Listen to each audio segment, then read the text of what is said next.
Добро дојдовте во новото издание на ТВ магазинот Трилин. Македонски јазик и идентитет веројатно нема да бидат споменати во извештајот на Европскиот парламент идната недела. Неделава пак заврши лидерскиот самит во редуциран состав, а посветен на перспективата на Западниот Балкан.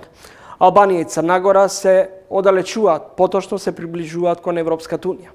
Македонија пак е се уште во своите историски петна и заблуди, но и потврди што веќе цел свет ги знае идентитет и јазик, иако се уште некој денеска ги оспорува. Толку сме сензитивни што на нож ја дочекавме добронамерната паралела на Марта Кос. Македонски идентитет има и со тавче и гравче, полнети пиперки и пинџор, рече еврокомесарката за проширување. И многу други добронамерници од светот знаат да речат дека се одушевени од македонската традиционална кујна. И тоа е пријатно за уво. Непријатни се пак другите точки во извештајот кои што го испорача Брисел.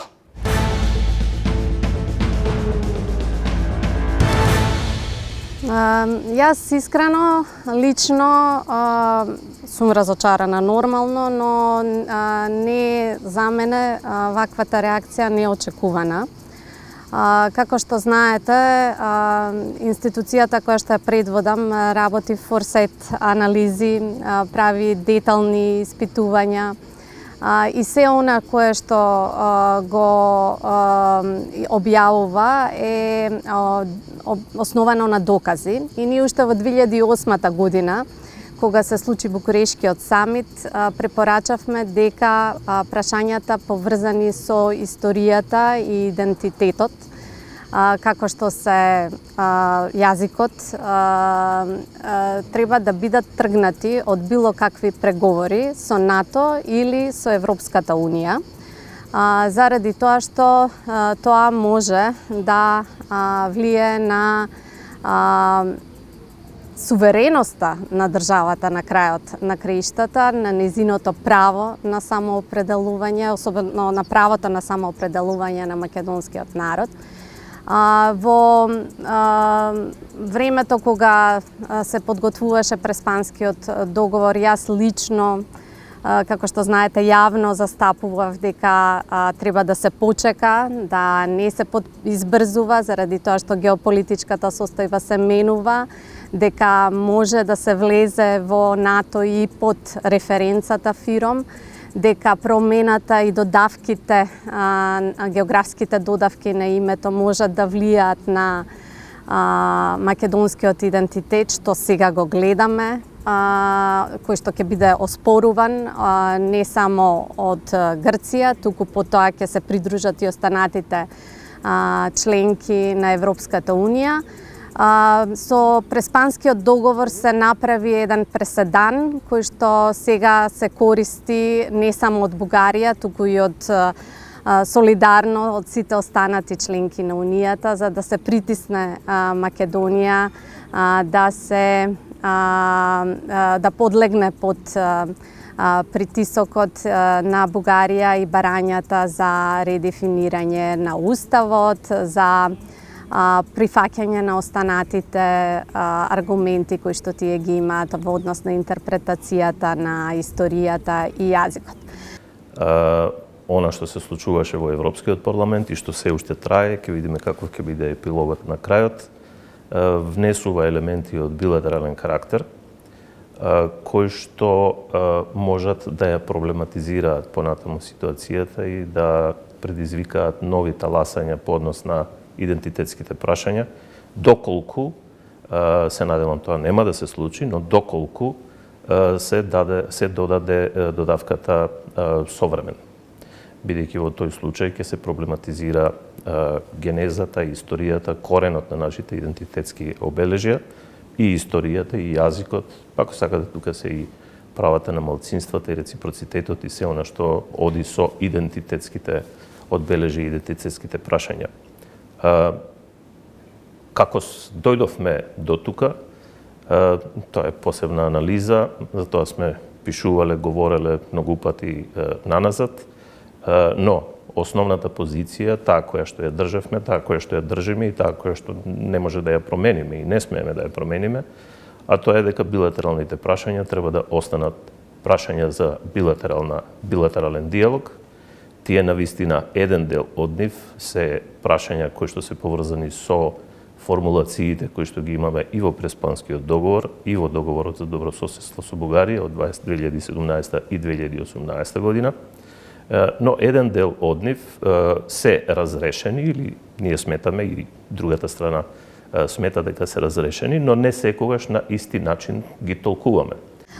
Лично сметам дека сето тоа беше предвидливо и требаше да нашата позиција биде различна и во преговорите со Преспа, а особено да не се потпише договорот кој што билатералниот договор со Бугарија, кој што ја поставува Македонија во една позиција која што е невозможна во преговорите со ЕУ да го одбрани идентитетот. И ова што сега го гледаме е само резултат на тие грешки, дипломатски грешки.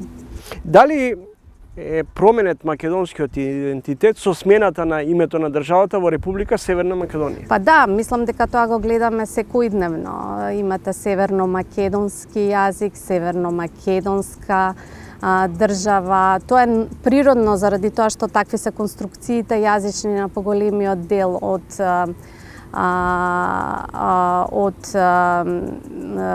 германските, да речеме, јазици.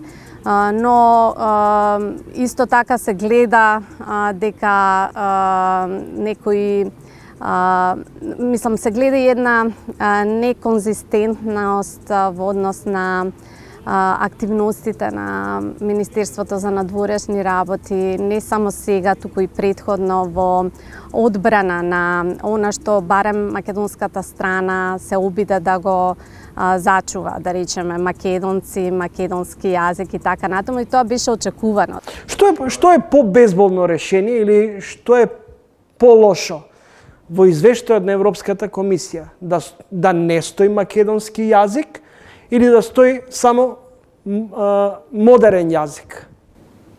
Тоа е малку комплексно, едноставно прашање, меѓутоа одговорот би бил многу комплексен. Најдобро е да билатералните прашања не се составен дел на европските документи, бидејќи билатералните прашања се составен дел на билатералните односи, на билатералните договори. Така и треба да се третираат и така и треба да се обсервираат. Тоа треба да биде настојувањето и наше, бидејќи да бараме од некого да ни го признае нашиот идентитет или нашиот јазик, мислам дека веќе после толку долго време обстојување како држава и толку време обстојување од после Втората светска војна, меѓутоа и од 90-91 година, меѓутоа корените наши, историските, идентитетските прашања се решени, односно ги имаме во генеза уште многу пред тоа, уште во 19-тиот и 20-тиот век, на почетокот на 20-тиот век. Тоа значи дека тоа не смее да се дозволи да биде предмет на било какви проговори. Сушност, и нити разговори. Сушност, и да подсетам само дека негде, ако не се лажам, во јуни 2021 година, нашето собрание донесе резолуција со поприлично јасен, чист речник, во кој што се вели дека идентитетските прашања, историја, јазик, малцински права, не смеат да бидат предмет на преговори, не може да бидат предмет на преговори и не смее да се прифати да бидат предмет на преговори. Таа позиција тогаш, се сеќавам дека беше поддржана од речиси сите политички партии и огромен број на членовите во тој момент на парламентот гласаа во корист на таа резолуција. Таа резолуција е основата врз основа на која што треба да се градат и нашите позиции и треба да се задржи тој став